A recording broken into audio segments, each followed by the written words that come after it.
Magandang araw po sa ating lahat, guro at aking mga kamag-aral. Ako po si Edwin Garcia at ang aking presentasyon ay tatalakayin natin ang wika ng pagkakaisa. Tara! Bilang isang bansang mahigit na 100 wika at ibang kultura, mahalaga ang pagkakaroon ng isang wikang nag-uugnay sa ating lahat.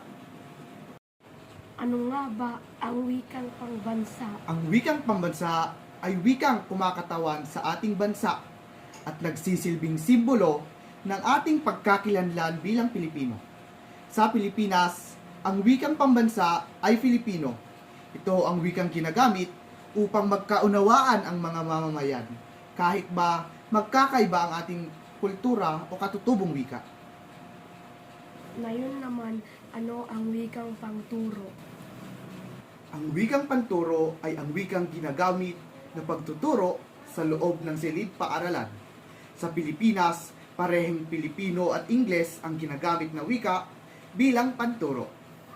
Samantalang sa agham at sipnayan ay kadalasang gumagamit ng Ingles. Ano na ba ang wikang opisyal? Ang wikang opisyal naman ay ang wikang ginagamit ng pamahalaan sa paggawa ng batas, opisyal na dokumento, at pagkikipag-ugnayan sa mga mamamayan sa ating bansa. Filipino at Ingles ang kinikilalang mga opisyal na wika sa ating bansa. Ano naman ang ibig sabihin ng bilingualismo? Ang bilingualismo naman ay ang kakayahang gumamit ng dalawang wika. Malaki ang naitutulong nito sa pag-aaral, paghahanap ng trabaho, at pagkikipag-usap sa mga tao mula sa iba't ibang bansa. Ano naman ang multilingualismo?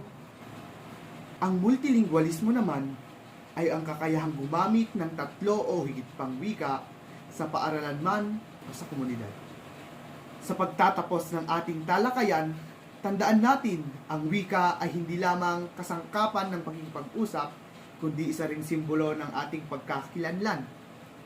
Bilang isang Pilipino, patuloy nating gamitin, mahalin, pagyamanin ang wikang Pilipino. Maraming salamat po sa pagkikinig. Magandang araw po sa ating lahat.